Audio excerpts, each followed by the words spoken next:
말씀은 누가복음 23장 39절에서 43절 말씀입니다. 39절에서 43절 같이 읽겠습니다. 시작. 달리 행악자 중 하나는 비방하여 이르되 내가 그리스도가 아니냐 너와 우리를 구원하라 하되 하나는 그 사람을 꾸짖어 이르되 내가 동일한 정죄를 받고서도 하나님을 두려워하지 아니하느냐 우리는 우리가 행한 일에 상당한 보응을 받는 것이니 이에 당연한 것이거니와 이 사람이 행한 것은 옳지 않은 것이 없느니라 하고 이르되 예수여 당신의 나라에 임하실 때 나를 기억하소서 하니 예수께서 이르시되 내가 진실로 내게 이르노니 오늘 내가 나와 함께 낙원에 있으리라 하시니라. 아멘. 자, 오늘 말씀의 제목은 갈림길이라는 제목으로 하나님 말씀을 같이 나누도록 하겠습니다. 예수님께서 십자가 달리시기 전에 이 제자들에게 깨어 있으라고 주님께서 분명하게 말씀을 하셨어요. 깨어 있어야 되는 이유가 무엇이냐면은 우리가 세상에 술에 취하거나 방탕에 취하지 않도록 주님께서 깨어 있으라 혹은 세상 염려에 매여서 살지 않도록 늘 깨어 있으라고 주님께서 말씀하시죠. 왜냐하면 세상의 어떤 방탕함과 술 취함 혹은 이 세상 염려로 우리의 마음이 가득하게 될 때 우리 마음이 어떻게 되는 겁니까? 둔해지는 거예요. 그러니까 오로지 그냥 이 땅의 생각과 나 자신에 갇혀버리는 것이죠. 예민하게 여러분들 우리가 이건 뭐 사회학자도 이렇게 얘기를 하잖아요. 인간은 사회적 동물이라고? 이 땅 가운데 우리는 여러분들 객체로 존재할 수가 없습니다. 그러니까 성인이 다 된 우리도 이명로 형제나 저도 어떤 숲 가운데 가서 고립돼서 살아라 그러면은 며칠 못 살 거예요, 여러분들. 그렇죠? 어렵습니다. 뭐 TV 프로그램에 나는 자연이다 그러면서 산속에 혼자 살겠다. 혼자 사는 게 아니죠. 그 사람들이 먹고 사는 모든 것들이 다 세상에서 연결돼 있어 갖고, 그렇죠? 최소한의 어떤 그런 세상에 연결된 것을 공급받지 못하고 그냥 산에서 혼자 사는 경우는 없어요, 여러분들. 살 수 없어요. 그러니까 인간은 어떤 식으로든 연결돼 있고 유기체적으로 살아갈 수밖에 없게끔 주님께서 만드셨죠. 그렇죠? 그래서 항상 우리는 좌표가 중요하죠. 우리가 가정에 있든지 사회에 있든지 어디에 있든지 고립되지 않는 것이 중요하다. 아멘. 하나님께서 이 땅 가운데 인간을 창조하실 때 홀로 독초하는 것을 주님께서 기뻐하시지 않으셔서 애초에 하나님께서 아담에게 누굴 주셨습니까? 하와를 주셨어요. 돕는 배필로 주셨죠. 근데 그 돕는 배필로 하와를 주실 때 아담이 너는 내 뼈 중에 뼈, 살 중에 살이다. 무슨 뜻입니까? 너는 나다. 그러니까 항상 하와를 바라보면서 아담이 스스로를 비춰보는 거죠. 하와도 마찬가지고 우리는 서로가 서로에게 거울이 되어주는 그래서 언제나 우리가 더불어 같이 살면서 우리가 스스로를 객관화하는 그런 내용들은 여러분들 꼭 신앙의 어떤 면이 아니어도 우리가 이 땅을 살아가는 어떤 아주 귀한 귀중하고 복된 가치죠. 안 그러면 독선에 빠지기 쉽고 그렇죠? 아니면은 뭐 여러분들 그냥 생각에 매여가지고 하염없이 그냥 여러분들 그 어쨌든 다시 돌아와가지고 오늘 주님께서 말씀하시는 것은 너희들이 마음이 어떻게 해야 된다는 것입니까? 둔하면 안 된다. 둔하다는 얘기는 여러분들 우리가 마음이 거칠면은 어떻습니까? 사람들을 대하는 것도 굉장히 거칠죠. 그런 것처럼 우리가 마음이 예민해야 됩니다. 근데 여기서 말씀하시는 마음의 예민함은 단지 어떤 그런 관계 안에서 나를 객관화하는 것을 넘어서서 여러분들 우리는 특별히 어떤 존재입니까? 이 땅 가운데 피조물로 창조되어져서 우리는 여러분들 태어나는 순간부터 창조주와 여러분들 관계를 맺는 존재로 여러분들 그렇잖아요. 우리도 그냥 하늘에 뚝 떨어지지 않았죠.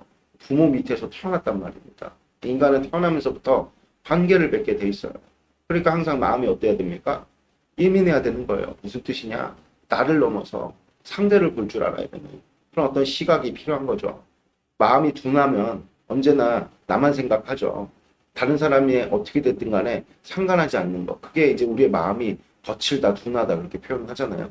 근데 우리가 이런 내용들이 인간 관계에서도 굉장히 중요하지만 하나님과의 관계에서 영적인 관계에서 너무나도 중요하다. 그런데 항상 이 세속적인 것은 어떻게 우리를 이끌어갑니까? 오로지 그냥 나 자신만 바라보게끔 만들어 버리잖아요. 인간 존재를 계속 고립시키는 게 세속적 가치죠. 그렇죠? 여러분들 우리가 이타적이라고 얘기하는 어떤 그런 내용들이 교육을 받아야 되잖아요. 어릴 적부터 뭐 윤리라든지 도덕이라든지 이런 것들을 가르치지 않으면 이기적이고 개인주의적으로 여러분들 살게 되잖아요. 뭐 버릇없다 이렇게 얘기하는 게 더불어 살기에 그 인격이 성숙치 못하다 뭐 이런 표현과 똑같은 말이죠. 그러니까 마찬가지로 우리가 여러분들 나라는 존재를 넘어서서 하나님을 경외하고 바라봐야 되는데 악한 마귀가 우리 가운데 종용한 이 세속적 가치는 언제나 나 자신에게 우리가 시각이 머물도록 그리고 그 밖을 보지 못하도록 우리를 고립시키는 그러니까 악한 마귀가요. 여러분들 지금 하와를 꾀임을 빠뜨리기 위해서 하와를 먼저 어떻게 만들었습니까? 고립시켰다니까요.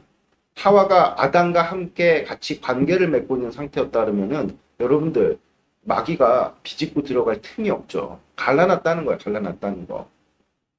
그래서 여러분들 오늘도 우리 주님께서 말씀하실 때 너희가 어떻게 해야 된다고 지금 주님께서 말씀하고 계십니까? 깨어 있어야 된다. 깨어 있지 않으면은 너희들이 넘어질 수 있다. 이 말씀을 주님께서 우리에게 가르쳐 주시는 것이죠. 그래서 오늘도 여러분들 누가복음 23장에 보니까 예수님을 중심으로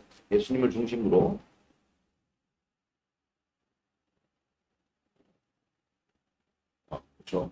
예수님을 중심으로 그 양쪽에 강도가 있었어요. 근데 한 사람은 어떻습니까? 그냥 사람들이 하는 말들로 편승돼 가지고 울분을 터뜨리죠.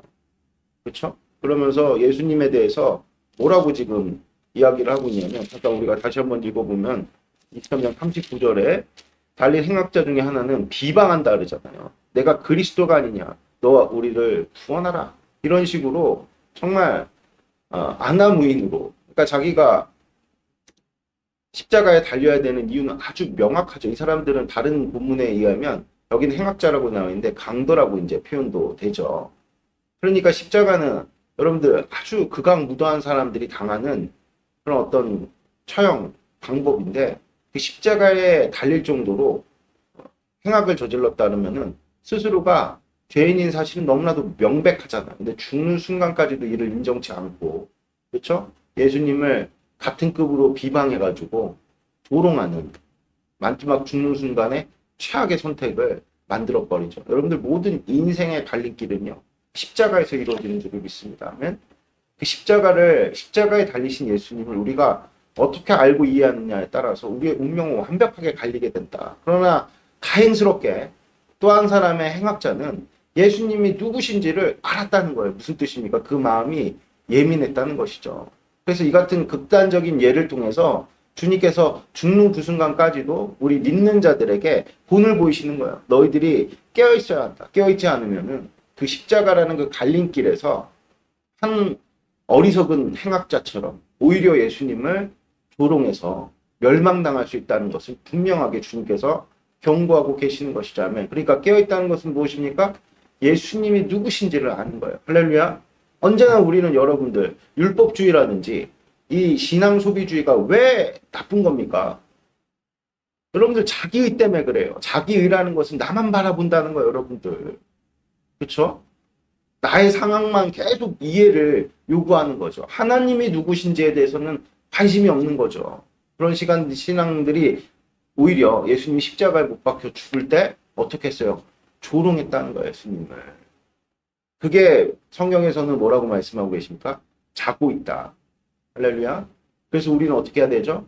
깨어 있어야 된다. 이것을 오늘도 주님께서 우리에게 말씀하고 계시고 깨어 있다는 것은 예수님이 누구신지를 아는 것. 그래서 이 강도 한 사람, 이 행악자 한 사람은 예수님이 누구신지를 아주 명확하게 알고 있었다는 것입니다. 그래갖고 오늘 42절에 보니까 이르되 예수여 당신의 나라가 임하시다. 41절 먼저 보면 우리는 우리가 행한 일에 상당한 보응을 받는 것이니 그러니까 예수님을 아는 것은 내가 죄인임을 깨닫는 것과 똑같은 말이죠. 아멘. 그러니까 예수님을 안다는 것은 먼저 내가 예수님을 알고 있다면요. 여러분 우리는 내로남불을 할 수가 없어요.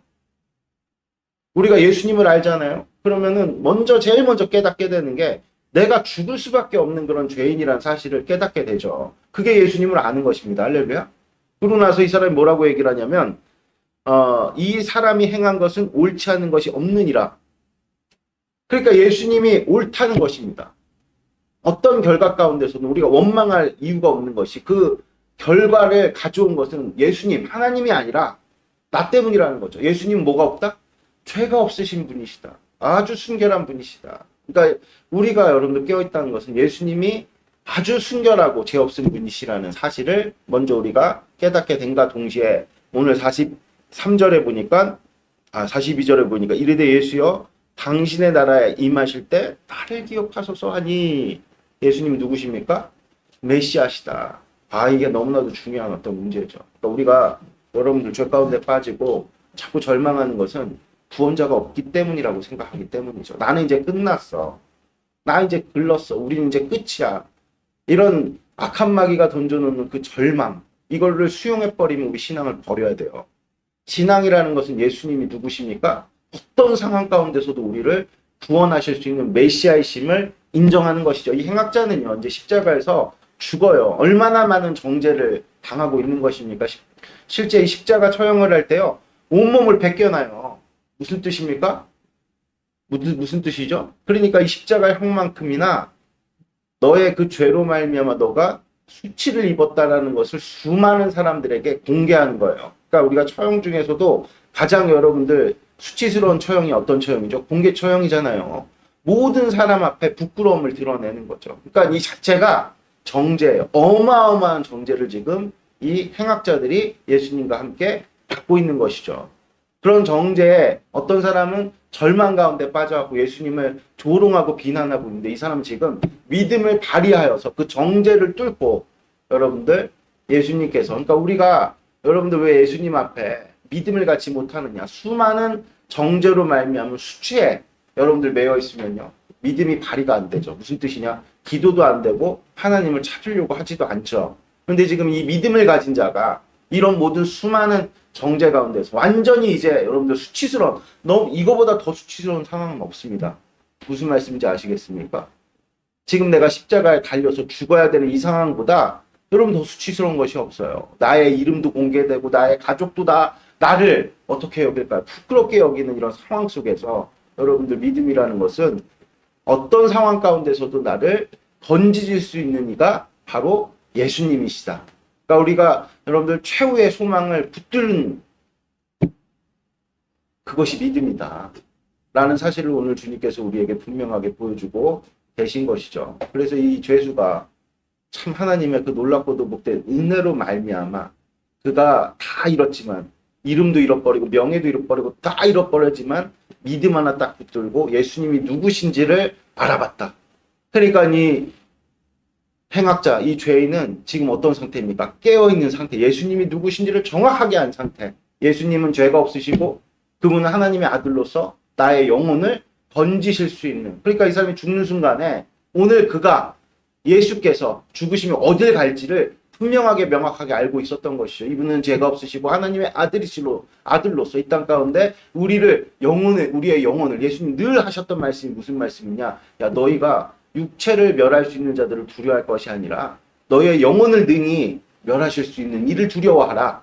하나님을 두려워하라. 그러니까 예수님이 하나님의 아들이심을 분명하게 이 행악자가 믿고 깨달아서 죽는 순간에 오늘 당신이 하나님 나라에 들어가실 때 내 이름을 기억해 주세요. 무슨 뜻입니까? 나를 구원해 나 완전한 죄인이고 죽어 마땅한 자이오나 그럼에도 불구하고 당신께서 이 땅 가운데 죄인을 위해서 십자가 지시려고 오신 분이시니 나를 구원해 주시옵소서. 여러분들 믿음이라는 게 뭐예요? 우리가 어떠한 죄를 저질렀다 할지라도 우리가 어떠한 절망스러운 상황 가운데 처했다 할지라도 예수님이시라면 죄가 없으신 하나님의 아들이시라면 반드시 나를 구원하실 수 있다라는 것을 인정하고 우리가 요청드리는 거. 그러니까 여러분들 힘든 상황이 있고 어려운 상황이 있으면은 빨리 기도원을 가시든지 하나님께 나오시는 여러분들이 되시기를 축복드립니다. 아멘. 그분은 메시아십니다. 어떤 죄일지라도 여러분들 사실 수 있는 우리를 위해서 십자가 지신 구원자다라는 것을 여러분들이 분명하게 믿으시는 중이 있길 바랍니다. 이 믿음을 우리가 갖게 될 때 그걸 여러분들 깨어있다라고 얘기하는 것입니다. 아멘. 그래서 이런 선택의 갈림길에서 한 사람은 멸망의 길로, 한 사람은 구원의 길로 간다는 것을 예수님께서 살아생전에 확정하셨죠. 죽으시기 그 직전에 오늘 43절에 보니까 예수께서 이르시되 내가 진실로 내게 이르노니 오늘 내가 나와 함께 낙원에 있으리라 하시니라. 아멘. 그래서 여러분들이 정말 주님께 간청드리는 상황 속에서 이 같은 음성이 있어서 여러분들 어떤 상황 가운데서든 평안을 누리시는 아버지 여러분들 내시기 축복드립니다. 고통스럽겠죠. 죽는 그 순간에 여러분들 이 십자가형이라는 것은 여러분들 죽지 않으면 그 달려있는 순간만도 너무나도 고통스럽고 힘든 상황인데도 불구하고 그 잘 죽지를 않아요. 나중에 죽이려고 어떻게 합니까? 다리를 꺾어서까지도 이렇게 죽인단 말입니다. 얼마나 고통스럽겠느냐 말이에요.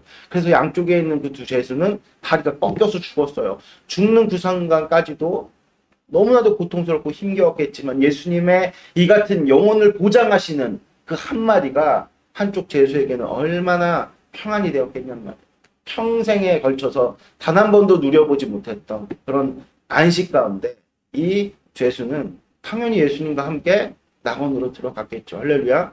이 같은 복된 은총이 여러분들의 삶 가운데 내내 있기를 주 예수 그리스도의 축복드립니다. 아멘. 우리가 여러분들 다시 한번 말씀드릴게요. 어떻게 하면 깨어있느냐? 깨어있는 것이 무엇이냐? 예수님을 아는 것입니다. 그래서 주님께서 우리를 교회로 부르신 거예요. 교회는요, 여러분들, 예수님을 아는 곳입니다. 아멘. 그래서 우리가 두세 사람이 모인 곳에 내가 너희와 함께 하겠다. 그리고 여러분들, 에베소서 1장 20절, 22절 말씀에 예수 그리스도께서 우리의 머리가 되시고 교회는 그분의 몸이다. 그래서 히브리서에 보니까 너희들이 모이기를 패하는 자들, 어떤 습관을 쫓지 말고 때가 가까울수록 항상 모이게 힘쓰라고 이야기를 하죠. 그러니까 모여갖고 그냥 잡담하고 그냥 여러분들 뭐 사교 모임 하라는 내용이 아니라 여러분들 우리가 모여가지고 예수님을 믿고 아는 것으로 하나가 되기 위한 여러분들 그런 과정을 우리가 정말 신실하게 살아가게 될 때 우리의 마음이 더욱더 예민해지고, 무슨 뜻입니까? 나를 넘어서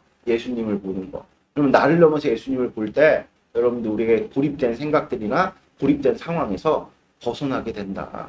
무슨 말입니까? 다시 한번 관계가 회복되어진다 라는 것을 여러분들이 분명하게 마음 가운데 새기시는 복된 은총이길 바랍니다. 아멘. 그래서 그 마음이 예민해진 상황 가운데서 우리가 예수님을 알고 악한 막의 괴계를 깨닫고, 여러분들 우리가 그런 어떤 유혹이나 미혹을 넉넉하게, 어제 이명호 형제께서 올려주신 말씀 구절이 우리가 하나님 우리를 시험하는 분이 아니시다. 시험을 하신다 할지라도 넉넉히 이길 시험, 그러니까 복 주시려고 그런 시험을 주시고, 또 더 나아가서 시험을 당할 즈음에 피할 수 있는 길을 주님께서 우리에게 허락해 주신다. 이렇게 주님께서 우리에게 사도 바울을 통해서 말씀하셨죠. 할렐루야. 아멘. 그러니까 여러분들 우리 가운데 정말 예수 그리스도를 믿고 아는 것으로 하나됨을 이루며 우리가 예수님을 알게 될 때 우리의 마음이 예민해진다.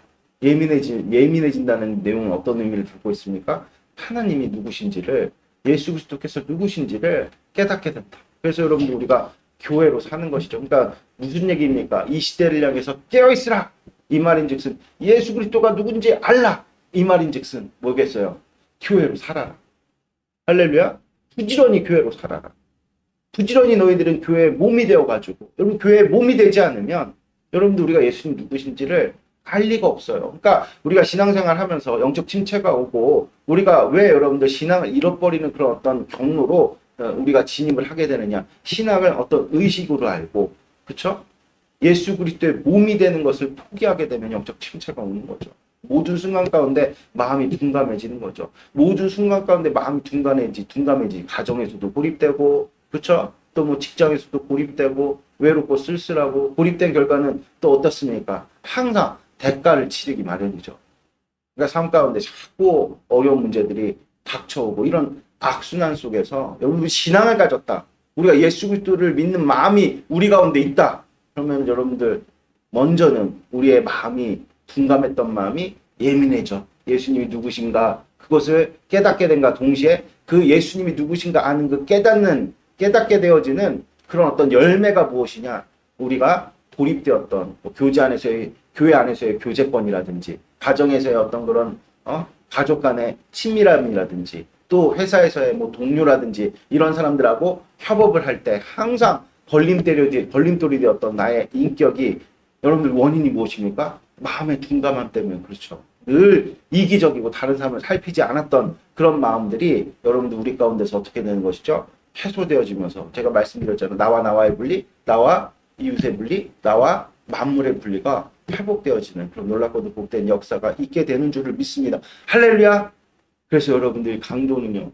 나와 하나님과의 관계가 회복되어지는 그 일로 말미암아 낙원을 얻게 되었죠. 여러분들이 죽어서 분명히 낙원에 가게 될 것입니다. 그러나 예수님을 믿는 것은 죽고 나서의 어떤 여러분들 내세에 국한된 것이 아니라 우리가 살아가는 이 현생에서 이 같은 놀랍고도 복된 열매를 우리 가운데 맺게 하신다는 것입니다. 열매를 여러분들이 받아 누리시는 종이 길을 주 예수 그리스도 이름으로 축복드립니다. 기도드리겠습니다. 하나님 아버지 감사합니다. 언제나 우리는 십자가라는 갈림길에 서게 되는데 아버지 우리가 그때 예수님을 아는 자들은 가장 지혜롭고 하나님 안에서 복된 선택을 함으로 십자가가 우리에게는 결단코 절망이지 않을 터이나 우리가 마음이 둔감하여서 아버지 이 세상에 매여 살 때 십자가는 늘 우리를 힘들게 하고 절망케 하고 우리를 수치를 주는 것으로 여겨 오히려 예수님을 원망하고 예수님을 조롱하는 그런 최악의 선택에 빠지는 그 갈림길에서 아버지 우리는 정말 전자의 행악자처럼 예수님이 누구신지를 분명하게 깨달아 생명의 길을 선택할 수 있는 그래서 십자가가 기회인 것을 꽉 붙드는 그래서 구원이 우리 삶 가운데 아버지 분명하게 십자가가 우리의 삶을 회복하는 기회로 여러분 우리가 분명하게 붙드는 아버지 그런 복된 신천인마에게 지체들 되어질 수 있도록 늘 깨어있을 수 있도록 우리로 교회로 살아가는 것에 부족함이 없는 은총을 우리 가운데 더하여 주시옵소서. 감사합니다. 부활의 주님 되신 예수님의 이름으로 기도드렸습니다. 아멘.